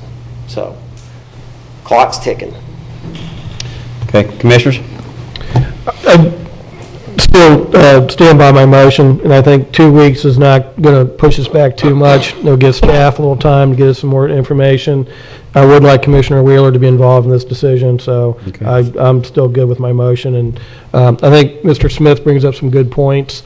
Yeah, I still have some concerns about repercussions, but this will give us a little more time to think about this and talk to staff and get some more information. I think with it being an emergency item, that's the prudent thing to do also, at least to bring it back for next week or something and give us some time to roll this around. But it was something that really I had a hard time getting everything to fit in my mind and being able to give some answers. And so If Mr. Wheeler's back next week, I'm sorry, Mr. James, if Mr. Wheeler's I'll be back glad. next week, We can put it on as an emergency item if we don't have it on the agenda. If Commissioner Wheeler shows up next How about week. we put it on for next week and take it off if Mr. Wheeler. We can do that too. That way. That's a very, very good idea. Yes. So you want on next week? I would like the commissioners to take the time to read the letter that was sent from Mr. Brantley, and I will put it as backup, but it's not a clear letter, so I just want, I think it's... I have, you're talking about this one, right? I appreciate that, I have that. Yeah, we've got copies of it, and I agree, it's kind of like deliberately vague. It's a government letter. It's a government letter. I mean, you know, if it was too clear, somebody would be responsible, so. So Commissioner Yes, O'Brien. yes. Can I make one more comment? Yes. What's basically going to happen here, though, through your postponement process, our qualification process is going to have to continue. So those monies are going to get spent because if there's a decision here that doesn't go with the bidding process, we're going to have to complete the RFQ. Well, Jonathan said he's going to streamline it. Well, we'll see about So we'll that. see You know, after I know today. this That'll happen process today? All was- right, guys, all right. Understand- That's that meeting today. Understand. That's that meeting today. Understand that Okay. it was supposed to be a simple process to start with. Oh, yeah. Okay. The reason I say this, and I think there's a little bit of fairness that has to be here. In doing the initial sand studies for the offshore source, okay, it was pretty extensive. The taxpayers paid for it. All the dredge company did was show up and dredge the sand. In this case, as upland producers, we operated at a disadvantage. We're going to fund the studies to support the use of our sand. Well, and I understand that, Mr. Kramer, but my suggestion is put that into your bid. And Well, I understand that, Put but that into your I'm- bid. As far as us going out and poking a bunch of holes and determining. That's not where I was heading with this. Okay, all right. Okay, I in all apologize for interrupting. fairness, in all fairness, if you do read the letter, which Joe refers to, or I'm kind of getting bashed with it for some reason today, that letter states that the state's mandate would be simpler than what your county staff is requiring. They won't knock down the RFQ because it's more extensive than theirs, but they wouldn't require that. And I think you need to take that into consideration for your upland producers and don't put them at a disadvantage. And that's all I'm saying. And I think that's something Jonathan can look at what DEP suggested and in your meeting this afternoon, work that into the process. I think that'd be It's fine. amazing it's taken us to Okay. get to this. All right, gentlemen, I appreciate it. I think we've got a motion on the floor. We're fixing Thank to you vote. very much, gentlemen. Anything else, Jim? Yes. Jim Davis, I just wanted to comment that when we get ready to go to bid on a project, it's an iterative process, and we can probably do 80% of the design, but when those permits come in, we look at every condition on those permits, we go back to the design, we tweak it, we modify it, we put it out to bid. There's a very definitive scope of work that all the bidders can competitively bid on. If we don't use that process and bid it prior to the permits being received without that other 20% of design added, then we have to open the project up to change orders after the bids come in. and that 20% of the work would be change order work. And we've had a very contentious bidding environment lately. We've had 2 or 3 of our bids contested by second and third bidders. Right now, we have a job out to bid. We have 45 contractors picking up plans, and it's a very aggressive, contentious bidding market right now. And my fear is if we go to bid before those permits are issued, we're going to open the whole project up to change orders after those bids are in. That's okay, too.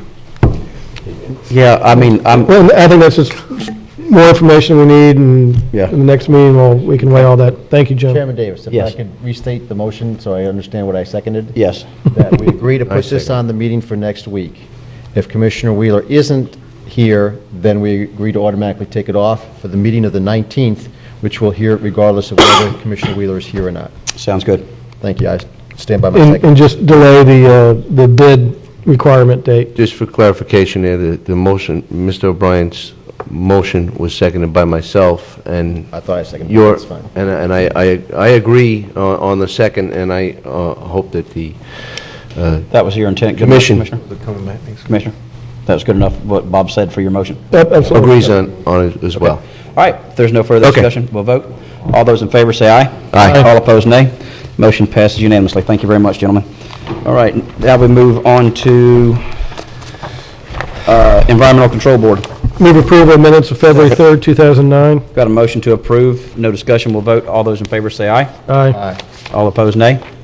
Motion passes unanimously. That motion was made by Commissioner O'Brien and seconded by Commissioner Solari. I saw you. I think that one was actually seconded by. Yeah, next is the, Bob, you want a second now? Report on activity. Accept the activities report for second quarter. Thank you, Commissioner. And I'll second that. Oh, okay. Commissioner O'Brien moved, I seconded. Any discussion? All those in favor say aye. Aye. All opposed, nay. Motion passes. Adjournment? You can make a qualified motion to adjourn. Go ahead. I'll second that. We've got a motion to adjourn. Believe it or not, this one is debatable and amendable. Is there any discussion? Seeing none, we'll go to a vote. All those in favor of adjourning signify by saying aye. Aye. All opposed, nay. I now declare this meeting adjourned.